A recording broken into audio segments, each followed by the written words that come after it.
పవన్ కళ్యాణ్ భీమవరం పర్యటన వాయిదా పడింది. పవన్ పర్యటన కోసం జనసేన నాయకులు అనువుగా లేని హెలిప్యాడ్ ప్రాంతాన్ని ఎంపిక చేశారు.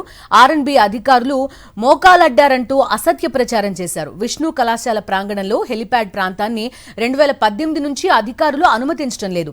హెలిప్యాడ్ ప్రాంతానికి 50 మీటర్ల దూరంలోనే అపార్ట్మెంట్లు, చెట్లు ఉన్నాయని అధికారులు సూచించారు.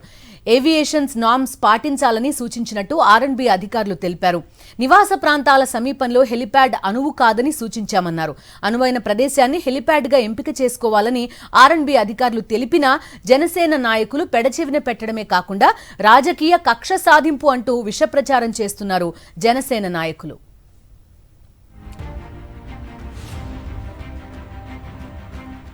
నివాస ప్రాంత సమీపంలో హెలిప్యాడ్ వేసుకోవడమే కాకుండా రాజకీయ కక్ష సాధింపు అంటూ ప్రచారం చేస్తున్నారు జనసేన నాయకులు. పూర్తి డీటెయిల్స్ అందిస్తారు మా కరెస్పాండెంట్ రాజు, లైవ్ లో సిద్ధంగా ఉన్నారు. రాజు, చెప్పండి, ముందుగానే అధికారులు సూచించారు, అయినా కూడా ఈ హెలిప్యాడ్ ప్రాంతాన్ని మార్చుకోనట్టుగా చెప్తున్నారు. ఎలాంటి వివరాలు ఉన్నాయి మీ దగ్గర? ఇదొక రాజకీయంగా నడుపుతున్నారు.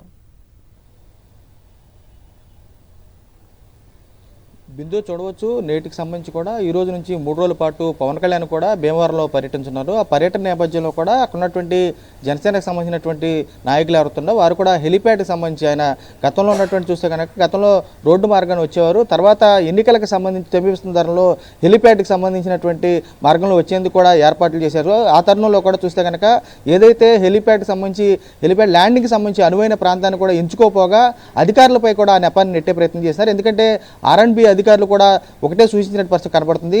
ఏదైతే భీమవరంకి సంబంధించినటువంటి విష్ణు ఇంజనీరింగ్ కళాశాలలో ఉన్నటువంటి ప్రాంగణం ఉందో అది గతంలో 2018కి సంబంధించి కూడా అధికారులు కానీ ఎవరైనా వారు ఉన్నటువంటి ఏరియాకి సంబంధించి అప్పుడు విశాలంగా ఉండేది. అప్పుడు అధికారులకు సంబంధించి 2018 ముందు కూడా అనుమతించారు. అక్కడ నుంచి కూడా ఉన్నటువంటి డెవలప్మెంట్ అవుతున్న కొద్ది కూడా అక్కడ ఉన్నటువంటి జిల్లా కేంద్రం అవడంతో అక్కడ ఉన్న ఏరియా చుట్టుపక్కల ఏరియా కూడా సుమారు 50 మీటర్లకు సంబంధించినటువంటి పరిధిలో కూడా చూస్తే హెలిప్యాడ్కి సంబంధించినటువంటి ల్యాండ్ అవ్వాలంటే సుమారు 100 మీటర్ల పరిధిలో కూడా ఎటువంటి నివాసాలు కానీ చెట్లు కానీ ఉండకూడదు, ప్రమాదాలు జరిగే అవకాశం ఉంటుంది. అలాంటి తరుణంలో అక్కడ ఉన్నటువంటి అపార్ట్మెంట్ కల్చర్ రావడంతో కూడా సుమారు 2018 నుంచి కూడా వెలిసినటువంటి అపార్ట్మెంట్లతో పాటు పూర్తిగా వాతావరణం అంతా అక్కడ ఉన్నటువంటి వాతావరణం కూడా హెలిప్యాడ్కి సంబంధించినటువంటి అనువైన ప్రాంతం కాదు. ఆ తరుణంలో అధికారులు కూడా ఒకటే సూచించారు, ఇక్కడ ఉన్నటువంటి ఏదైతే విష్ణు కళాశాల ప్రాంగణంలో ఉన్నటువంటి ఈ ప్రాంతం కూడా హెలిప్యాడ్కి సంబంధించినటువంటి అనువైన ప్రాంతం కాదు.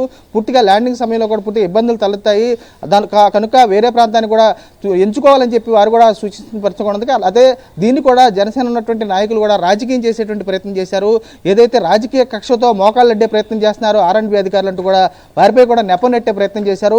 ఏవియేషన్ నామ్స్ ప్రకారం ఒక హెలిప్యాడ్ దిగాలంటే చుట్టుపక్కల పరిసర ప్రాంతాలు ఏవైతే ఉన్నాయో ఆ పరిసర ప్రాంతాలకు సంబంధించి నివాస ప్రాంతాలు ఉండకూడదు. చెట్లకు సంబంధించి కూడా ఉన్నటువంటి ఏరియాకి సంబంధించి చెట్లు ఎక్కువ ఉంటే కనుక హెలిప్యాడ్కి సంబంధించినటువంటి ప్రమాదం జరిగే అవకాశం ఉంటుందని చెప్పి వారు కూడా అక్కడ ఉన్నటువంటి వారి మంచికి సూచిస్తే పూర్తిగా వారు కూడా జనసేన నాయకులకు సంబంధించి ఎవరైతే ఉన్నారో వారు చేసినటువంటి లోపాన్ని కూడా పూర్తిగా ప్రభుత్వ అధికారులపై కూడా నెట్టే ప్రయత్నం చేశారు. ఆర్ఎండ్బి అధికారులు కూడా ఒకటే సూచించారు, తమకున్నటువంటి నామ్స్ ప్రకారం 2018 నుంచి ఇప్పటి వరకు అక్కడ ఉన్నటువంటి ఏరియాకి సంబంధించి కూడా హెలిప్యాడ్ ప్రాంతానికి ఏ ఒక్క వ్యక్తికి కానీ ప్రముఖులకు సంబంధించి కానీ అనుమతించినటువంటి దాఖలాలు లేవు. ఆ తరుణంలోనే ఏదైనా అనువైన నివాస యోగ్యాలు లేనటువంటి ప్రాంతంలో అనువైన ప్రాంతాన్ని తాము ఎంచుకోవాలని చెప్పి సూచించాము. అలాంటి తరుణంలో వారు కూడా ఇలాంటి నెపంపై తమపై నెట్టే ప్రయత్నం చేయడాన్ని వారైతే తీవ్రంగా ఖండిస్తున్నటువంటి పరిస్థితి కూడా కనబడుతుంది. Bindu. Okay Raju, thank you.